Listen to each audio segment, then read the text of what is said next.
Hello planty people, welcome back to my channel. I am Empress. Now today I thought I would sneak this video in because I was doing a little bit of repotting anyway, and I wanted to talk about death plugs. Death plugs are a casing that seedlings are grown in that can be a bit detrimental to your plant later on. But because it's a horrible windy day out here today, I am going to set my camera up on time lapse. So you peeps can watch the time lapse and I will do a little voice over for it so you don't have to listen to this bustling wind over the top of me trying to talk. So let's get into some time lapsing.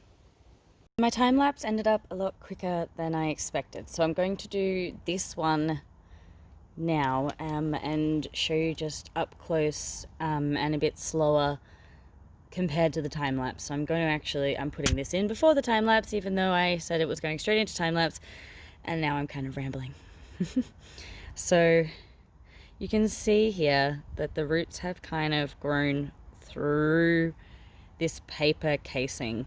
Now these plugs are used for seedlings. They are used when you're growing seeds from babies, and you know, they do a beautiful job in doing that. However, as your plant grows bigger, you can see the roots are trying to grow through here, and what that means is eventually these roots are going to get too big for these little holes and it's going to end up choking the roots out, and that's not good. The another thing that this can do, especially with things like this Sansevieria dwarf flower baby that I have here, is things like this and succulents like I had before, like these ones that are going to be in the time lapse. They you know, they can end up getting waterlogged from this. So what happens is, I'm trying really hard not to break many roots off, but you know, it'll happen. It's okay. Try not to feel too terrible about it. If you can tear it around these big roots, that's probably the best way to go. But you can see how strong this stuff is. You can imagine that little baby roots are going to have a struggle with it eventually. So the reason this gets called a death plug is because for things like succulents or things that like to dry out well between waterings, what you end up having is waterlog in this plug, because what this is usually made of is peat moss. You can see up close that it is almost solid peat moss. So what that means is it's going to retain a lot of water, and if you're using a commercial potting mix that also retains a lot of water, then you can end up with way too much waterlog in the core of your plant. And these are some of the reasons that they get called a death plug, is because the roots can either get choked or you can end up with waterlog in the bottom. And I've actually come across some of these plugs made of plastic. So instead of this fabric, you've actually got like a plastic, and even this like papery, I think it's paper, like look how strong it is. You know, eventually your root system and your root ball and your stalk of your plant is going to get too big and too strong for it. So here you can see the baby has kind of like forced its way through here. So I'm just going to gently tear around it. These plugs can also give you root rot on the inside of them, and that's where that excess water trapping can happen. And what happens there is you'll end up with root rot. You can end up with root rot kind of in this section here. And then that, you don't want to break it up too much, you just want to be gentle. So that's removing one. See, so here it's kind of stuck on a piece of root here, so I'm just going to... Now some of these plugs you don't need to remove. Some of them are made of things that biodegrade. Some of them, you know, are not a problem. Weak enough for the root system to break through, enough to break it down and pull it through. But some of them are made of this strong fabric-y paper. Some of them are made of, yeah, like I said, I've seen plastic ones. And, you know, it's just, I find a better idea I let my plant settle into my house for about a week. And then after that, I will take it out and repot it unless it's too wet. Oh, sorry, baby leaf. Unless it's too wet. So I'm going to Now pop in that time lapse of me doing this with a couple of other succulents and a couple of bigger plants.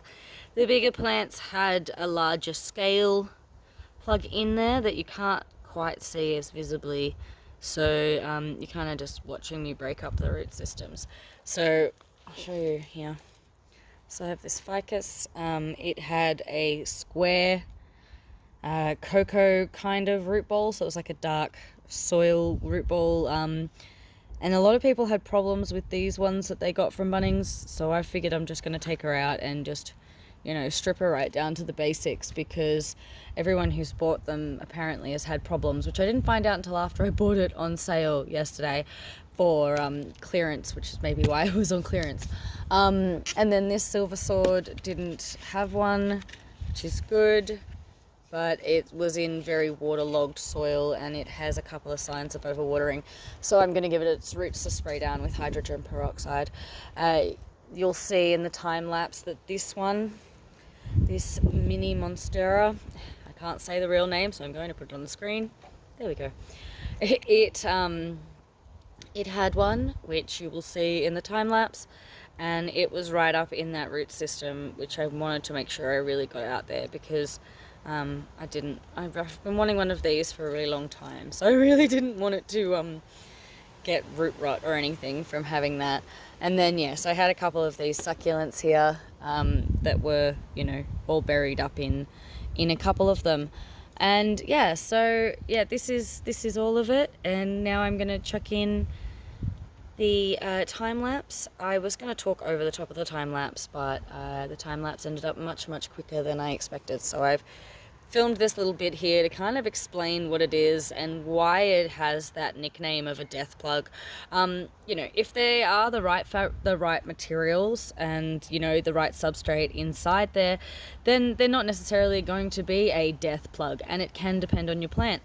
But a lot of the time, plants like succulents, dry loving plants, plants like this snake, you know, dwarf flower snake plant, you know, things like that, they just don't like to be that soggy, and the amount of moisture that can get trapped in there is just, you know, not happy for a root system. So if there's any questions, chuck them in the comments and all of that, and enjoy the time lapse.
I wish I'd broken this one up on video.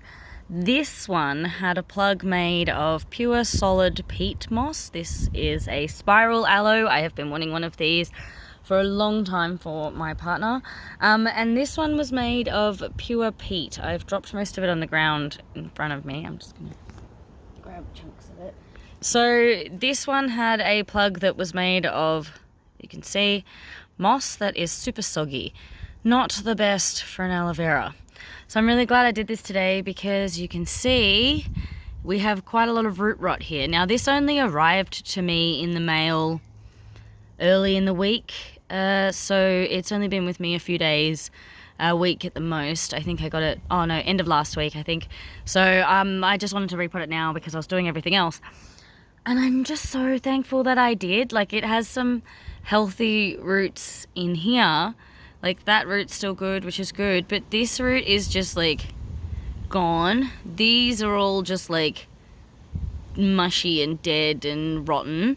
So I'm really glad I got into this today. So I removed what, you know, this is why they're called a death plug, because it has trapped all this moisture into a root system of a plant that does not like moisture in its root system. You know, it's fine when it's a seedling and it's a tiny little baby, but it's not a baby no more, and it needs to be, you know, it's like moving it out of it's moving into its bigger home and getting it out of this, you know, horrible soggy mess. Because I haven't watered it since I got it in the mail. I haven't touched it at all since it arrived, because, you know, mail is a bit of a shock for a plant to be sent.